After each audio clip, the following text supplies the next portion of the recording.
പ്രതിസന്ധികളും കഷ്ടങ്ങളും പലപ്പോഴും ജീവിതത്തിൽ എത്തപ്പെടാറുണ്ട്. തീച്ചൂളയുടെ നടുവിൽ നാം വീണുപോകാറുണ്ട്. രോഗങ്ങളും കഷ്ടങ്ങളും നമ്മെ ബാധിക്കാറുണ്ട്.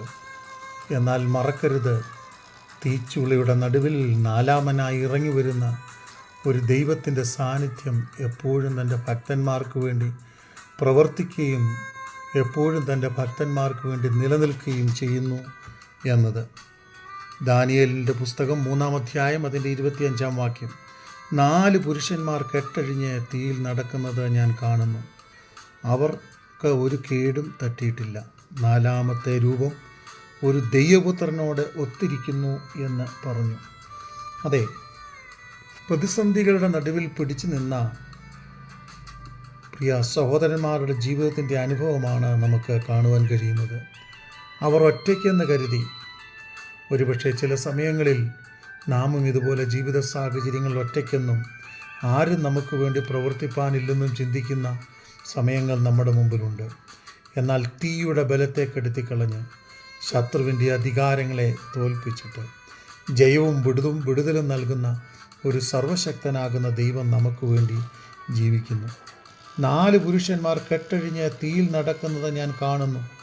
അവർക്ക് ഒരു കേടും വന്നിട്ടില്ല എന്ന് രാജാവ് പറയുകയാണ്.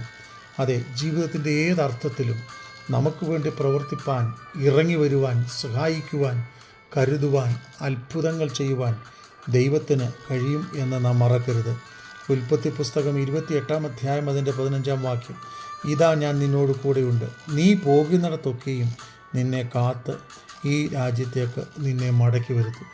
അതെ, ജീവിതത്തിൻ്റെ ഏത് പ്രതിസന്ധികളിൽ നാം ആയിരുന്നാലും നമ്മോട് കൂടെ ഇരുന്ന് നമ്മെ ബലപ്പെടുത്തി വീണ്ടും നമുക്ക് അർഹമായതും ആവശ്യമായതുമൊക്കെ നൽകി തന്ന് നമ്മെ നടത്തുകയും ചെയ്യുന്ന ഒരു ദൈവത്തിൻ്റെ പ്രവൃത്തി നാം മറന്നു പോകരുത്.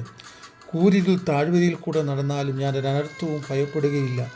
നീ എന്നോട് കൂടെ ഇരിക്കുന്നുവല്ലോ, നിൻ്റെ വടിയും കോലും എന്നെ ആശ്വസിപ്പിക്കുന്നു. 23-ാം സങ്കീർത്തനം അതിൻ്റെ 4-ാം വാക്യം. അതെ, ജീവിതത്തിൻ്റെ പ്രതിസന്ധി വേളകളിൽ നമ്മെ സഹായിപ്പാൻ കഴിവുള്ള ദൈവത്തിൻ്റെ കരങ്ങളിൽ നമ്മെ തന്നെ ഏൽപ്പിച്ചും സമർപ്പിച്ചും വിശ്വസ്തയോടെ നമുക്കായിരിക്കാം. ദൈവം തീച്ചൂളയിൽ 4-മനായി നമുക്ക് വേണ്ടി ഇറങ്ങി വീഴും. താഴുന്ന സ്ഥലങ്ങളിൽ അവൻ നമ്മെ കരം പിടിച്ച് ഉയർത്തും.